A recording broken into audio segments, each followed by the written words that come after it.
నమస్తే, welcome to #you. నేను మీ రాజేష్. తెలుగుదేశం పార్టీతో తెలంగాణలో కొంత పొత్తుకు నో చెప్తోంది బీజేపీ.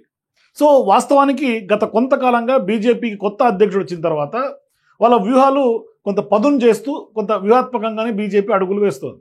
మరి ఈ క్రమంలో కొంత ఖచ్చితంగా కూడా స్థానిక సంస్థల ఎన్నికలు ఓవైపు వస్తున్నాయి, మరోవైపు కొన్ని జూబ్లీహిల్స్ లాంటి ఉప ఎన్నికలు కూడా తెర మీదకి వస్తున్నటువంటి నేపథ్యంలో ఇప్పుడు టీడీపీ, జనసేన, బీజేపీ ఆంధ్రప్రదేశ్లో పొత్తు ఉంది కాబట్టి తెలంగాణలో కూడా పొత్తు ఉంటుందా అన్న ఒక చర్చ, అనుమానం పెద్ద ఎత్తున రాజకీయ వర్గాల్లో వినిపిస్తుంది.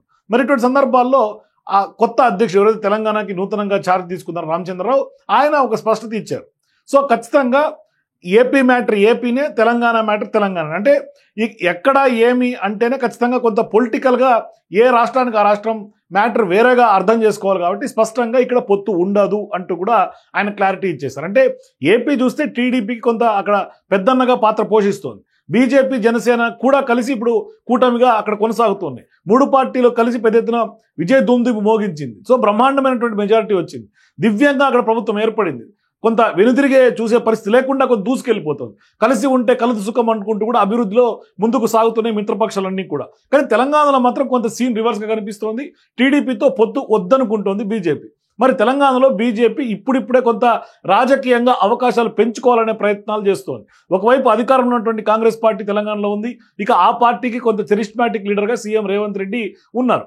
సో ఇప్పుడు బీఆర్ఎస్ ప్రతిపక్షంలో ఉంది కాబట్టి 10 ఏళ్ల పాటు తెలంగాణను ఏలినటువంటి పార్టీగా బీఆర్ఎస్ పార్టీ కూడా చరిత్రలో ఉంది. పైగా కేసీఆర్ ఉద్యమకారుడుగా ఉన్నారు. తెలంగాణ మలివిడత పోరాటాన్ని కూడా విజయం వైపు నడిపినటువంటి క్రెడిట్ కూడా ఆయన ఖాతాలో వేసుకున్నారు. సో అలా బీఆర్ఎస్ పార్టీకి ఒక రకంగా చెప్పాలంటే one and only leader image ఉన్నటువంటి కేసీఆర్ అని వేరేగా చెప్పాల్సినటువంటి అవసరం కూడా లేదు. మరి ఈ మధ్యలో ఇప్పుడు బీజేపీ అధికారం కోసం ఖచ్చితంగా లక్ష్యం పెట్టుకుని తెలంగాణలో బీజేపీ జాతీయ స్థాయిలో బలంగా ఉన్న తెలంగాణలో మాత్రం ఎందుకో పెద్దగా రాణించలేకపోతున్నటువంటి పరిస్థితులు ఉన్నాయి. అంటే కొన్ని ఎలక్షన్స్లో ఖచ్చితంగా రిజల్ట్స్ పాజిటివ్గా ఉన్నాయి, కానీ అధికారం అనేటప్పుడు మాత్రం అది కొంత వర్కౌట్ కావట్లా. మరి పార్టీలో ఎక్కువ మంది నాయకులు ఉండటం, మరోవైపు బీజేపీకి కూడా కొంత ఇబ్బందికరంగా ఉన్నట్లుగా కనిపిస్తోంది. దాంతో ఇప్పుడు అందరినీ కలుపుకుపోయే విధంగా బీజేపీ ఒక దృఢమైనటువంటి నాయకుడిని ముందుకు సాగాల్సి వచ్చింది. సో ఇప్పుడు ఖచ్చితంగా బీజేపీ ఖచ్చితంగా ఎవరు అవునన్నా కాదన్నా అర్బన్ ఓట్ బ్యాంక్ బీజేపీకి ఖచ్చితంగా ఉంటుంది. అంటే టౌన్ ఓట్స్ తోటే, అంటే టౌన్ కానీ సిటీలు కానీ ఇటువంటి ఓట్ తోటే కొంత బీజేపీ ఈ ప్రాంతాల్లో బలంగా ఉంది. అంటే రూరల్ బేస్ అంతా కూడా కొంత కాంగ్రెస్ పార్టీకి ఉంటుంది, బీఆర్ఎస్కి ఉంటుంది. సో ఇప్పుడు రూరల్ బేస్లో కొంత కమలం పార్టీ అది కొంత వీక్గానే ఉంది. అంటే ఆదరణ తక్కువ అన్నది స్పష్టమైనటువంటి ఒక విశ్లేషణ కనిపిస్తూ ఉంటుంది. మరోవైపు దానికి సంబంధించినటువంటి డేటా, ఓటింగ్ డేటా ఆధారాలు కూడా గత ఎన్నికలు అన్నీ కూడా ఉన్నాయి. సో ఇప్పుడు టీడీపీ తెలంగాణలో కొంత ఈ రోజుకి కొన్ని చాలా వరకు నియోజకవర్గాల్లో చాలా వరకు ఒక ప్రభావితం చూపించే పరిస్థితుల్లోనే ఉంది. అది జూబ్లీహిల్స్ అయినా, లేకుంటే ఉమ్మడి పాలమూరు జిల్లా అయినా, ఖమ్మం జిల్లా అయినా, నల్గొండ జిల్లా అయినా, ఇట్లా కొన్ని సెగ్మెంట్స్లో స్పష్టంగా టీడీపీ తన ఇంపాక్ట్ ఉంటుంది ఓటర్ల పైన. మరి వాళ్ళు ఎవరికి సపోర్ట్ చేస్తే ఆ పార్టీ వాళ్ళకే ఖచ్చితంగా కొంత పాజిటివ్ అయ్యే అవకాశాలు కూడా ఉంటాయి. కానీ అలా బీజేపీ, టీడీపీ, జనసేనలకు కొంత కలుపుకొని ఎన్డీఏ కూటమిగా ముందుకు సాగితే మాత్రం అధికారం దక్కుతుందన్న లెక్కలు కూడా చాలామంది పొలిటికల్ నిపుణులు, విశ్లేషకులు అందరూ కూడా అంచనా వేస్తున్నారు, సెఫాలజిస్టులు అందరూ కూడా. అయితే ఈ రకమైనటువంటి రాజకీయ సమీకరణాల వల్ల తెలంగాణ వాదం ముందుకు వచ్చి అసలుకే ఎసురు వస్తుంది అనే ఆలోచన కూడా తెర మీదకి వస్తుంది. ఎప్పుడైతే టీడీపీ ఎంట్రీ ఇస్తుందో అప్పుడు బీఆర్ఎస్ ఖచ్చితంగా సెంటిమెంట్ను రగిల్చే అవకాశాలు ఉన్నాయి. దాంతో టీడీపీతో పొత్తులు నో అని చెప్తోంది బీజేపీ. సో ఇప్పుడు తెలంగాణలో టీడీపీతో కానీ జనసేనతో కానీ పొత్తులకు కనుక ఆస్కారం లేదని బీజేపీ ఇప్పుడు కొత్త అధ్యక్షుడు ఎవరైతే రామచంద్రరావు ఉన్నారో స్పష్టంగా లేదు అంటూ తేల్చి చెప్పేశారు. సో ఇప్పుడు ఏపీలో రాజకీయం వేరు, తెలంగాణలో పరిస్థితులు వేరు కాబట్టి, కానీ తెలంగాణలో రాజకీయము ఇక్కడ ఉన్నటువంటి పరిస్థితులకు అనుగుణంగానే వెళ్ళాలనేది బీజేపీ యొక్క భావన. అందుకని తెలంగాణలో బీజేపీ ఈ కారణం చేతే పొత్తుల వైపు ప్రస్తుతానికి అయితే చూడడం లేదని, ఖచ్చితంగా సొంతంగానే పోటీకి సిద్ధమవుతుందని కూడా స్పష్టంగా ఆయన క్లారిటీ ఇచ్చి వివరిస్తూ ఉన్నారు. దీంతో ఇప్పుడు ఏపీకి మాత్రమే ఎన్డీఏ పరిమితం అనేది పక్కగా క్లారిటీగా వచ్చేసింది. ఆ దిశగానే బీజేపీ క్లారిటీ ఇచ్చింది కూడా, కన్ఫ్యూజన్ లేకుండా. నిజానికి ఒక రకంగా చెప్పాలంటే డబుల్ ఇంజన్ సర్కార్ అనేది బీజేపీ నినాదం. ఎప్పటి నుంచో నరేంద్ర మోదీ నుంచి మొదలు పెడితే అందరూ కూడా ఈ నినాదాన్ని ఎక్కువగా చెప్తూ ఉంటారు. ఎక్కడైనా పార్టీలు ఉంటే, రీజనల్ ఉంటే అవి ఖచ్చితంగా కలుపుకొని పోతుంది బీజేపీ. కానీ తెలంగాణలో మాత్రం టీడీపీని వద్దు అని అనేస్తోంది, మరోవైపు పొత్తుకు కూడా వద్దంటోంది.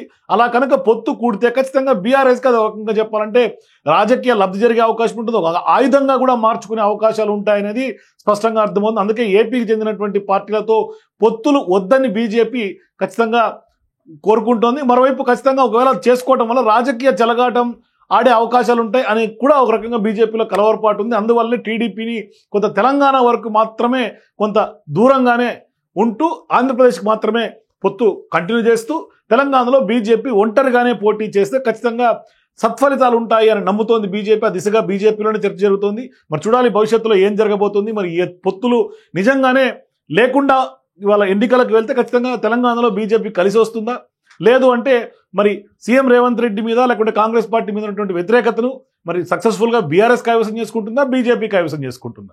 సో ఇప్పుడు ఎట్లా ఉంటాయి భవిష్యత్తులో ముందు నిర్ణయాలు, మరి ఓటర్లు ఏ విధంగా ఉంటారు, మరి ఈ పొత్తు లేకుండా కనుక పోతే మరి యూత్ ఓటింగ్ కానీ కొన్ని చాలా వరకు నియోజకవర్గాల్లో ప్రభావంగా చూపించే టీడీపీ ఓట్ బ్యాంక్ కానీ మరి బీజేపీకి కొంత పాజిటివ్గా అవుతుందా, లేదంటే కనుక ఒంటరిగా బీజేపీ పోటీ చేసిన ఆ ఓట్ బ్యాంకు ఎటు షిఫ్ట్ అవుతుంది, మరి బీజేపీకి షిఫ్ట్ అవుతుందా, లేకుంటే ఇతరత్ర పార్టీలు ఏమైనా ఓన్ చేసుకుంటాయా? చూడాలి భవిష్యత్తులో ఎట్లా జరుగుతుంది. ఎందుకంటే అప్పటికి సమకాలీన రాజకీయ పరిస్థితులు అనుగుణంగానే అప్పుడు ఓటింగ్ ప్యాటర్న్ ఉండే అవకాశం ఉంటుంది కాబట్టి మరి చూద్దాం. కానీ మొత్తానికైతే మాత్రం రామచంద్రరావు గారితో క్లారిటీ ఇచ్చేశారు స్పష్టంగా. వితౌట్ పొత్తులు తెలంగాణలో ఒంటరి పోరే బీజేపీకి అని మాత్రం ఒక క్లారిటీ ఇచ్చారు. మరి భవిష్యత్తులో వాళ్ళ కాళ్ళ మీద వాళ్ళు ఈసారి ఖచ్చితంగా జరగబోయే ఎన్నికలకు అన్నిటికి కూడా ముందుకు పడే అవకాశాలు ఉంటాయి. సో నిజంగానే తెలంగాణలో బీజేపీ ఒంటరి పోరు బీజేపీ పార్టీ కలిసి వస్తుందా, మరి వాళ్ళ రాజకీయ గోల్ తెలంగాణలో ఎంతవరకు నెరవేరే అవకాశం ఉంటుంది? మీ అభిప్రాయాల కింద నాకు కామెంట్స్ తెలియజేయండి. For more videos please watch #.